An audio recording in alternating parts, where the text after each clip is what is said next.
শুরুটা তাহলে আপনাকে দিয়ে করা যাক।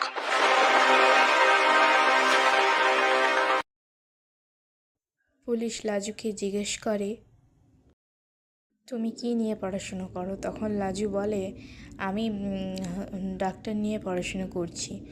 আমি বেঙ্গল মেডিকেল কলেজে পড়াশোনা করছি। তখন পুলিশ বলে, ও সেই মেয়েটা যে 12-এ ফার্স্ট র্যাঙ্কে কলেজে পেয়েছে? তখন বলছে, হ্যাঁ আমি লাজবন্তী বিশ্বাস। তখন পুলিশ তাকে জিজ্ঞেস করে, আপনার হাজব্যান্ডের নাম কি? তখন লাজবন্তী বলে, সুদেব বিশ্বাস। তখন বলে, আপনার গ্রামের নাম কি? তখন লাজবন্তী বলে, আমার গ্রামের নাম, বাপের বাড়ি গ্রামের নাম দক্ষিণ চব্বিশ পরগনা, পলাগ্রাম, আর শ্বশুরবাড়ি আর পলাশপুর। তখন পুলিশ লাজবন্তীকে বলে, আপনি বলেছিলেন গোলেমালে এখানে এসে পড়েছিলেন, তাহলে এটার মানে কি?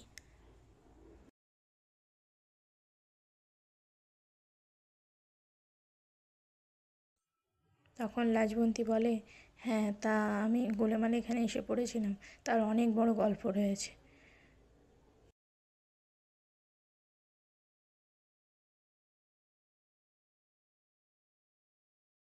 তখন পুলিশ বলে, হোক না অনেক বড় গল্প,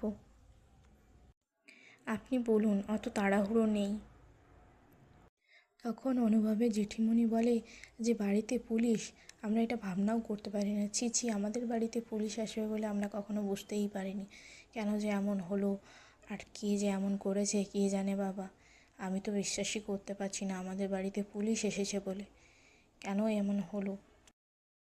এই বাড়িতে পুলিশের যারা কখনো হয়নি, আর ভাবতেও পারিনি এই বাড়িতে পুলিশের যারা হবে বলে। আমি বুঝতেও পারিনি এমন হবে বলে। কেন যে এমন হচ্ছে কে জানে বাবু। তখন অনুভব বলে, একটা ছোট্ট মেয়েকে দোষারোপ করে চোর বলে কি আপনাদের কোনো লাভ হবে? কোনো তো লাভ হবে না। কেন বলছো ও চোর? ও তো চোর নয়।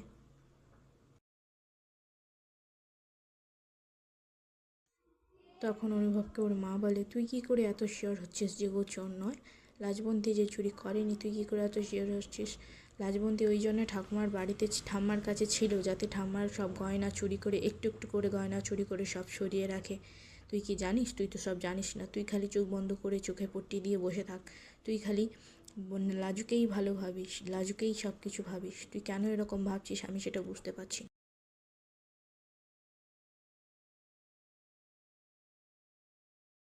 তখন বনলতা বলে যে, আন্টি আপনিও এটা ভাবছেন যে বনলতা চুরি করেছে? আমিও ওটাই ভেবে ফোঁস করে আমি বলে দিয়েছিলাম পুলিশদেরকে যে ওই চুরি করেছে।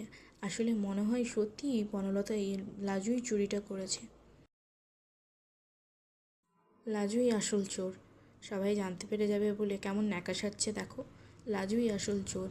আমি বলছি আন্টি, ওকে বিশ্বাস করো না, ওকে বিশ্বাস করে কোনো লাভ নেই। ওই আসল চোর, চুরি করে আবার ন্যাকামো দেখাচ্ছে।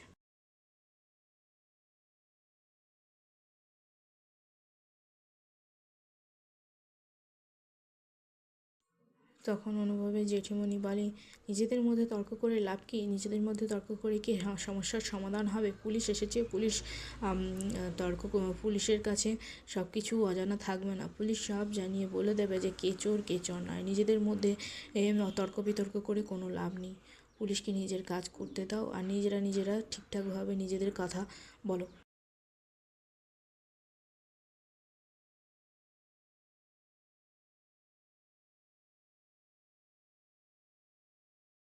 তারপরে পুলিশ এসে ঠাম্মাকে জিজ্ঞেস করবে বলে ঠাম্মাকে ঘরে নিয়ে গেছে। ঠাম্মাকে বলছে যে, তা আপনি কি জানেন, আপনি বলুন যে লাজবন্তীকে এরকম দোষারোপ কেন করা হচ্ছে? তখন ঠাম্মি বলে, আমার কাছে লাজবন্তী অনেক 1 বছর হলো রয়েছে। আমি ওকে চোর বলে কোনো দিন দোষারোপ করতে পারবো না, কারণ আমার অনেক এই কাজ করেছে লাজবন্তী, আমার অনেক হেল্প করেছে। তো আমি এইসবে লাজবন্তীকে কোনো দিনও দোষারোপ করতে পারবো না।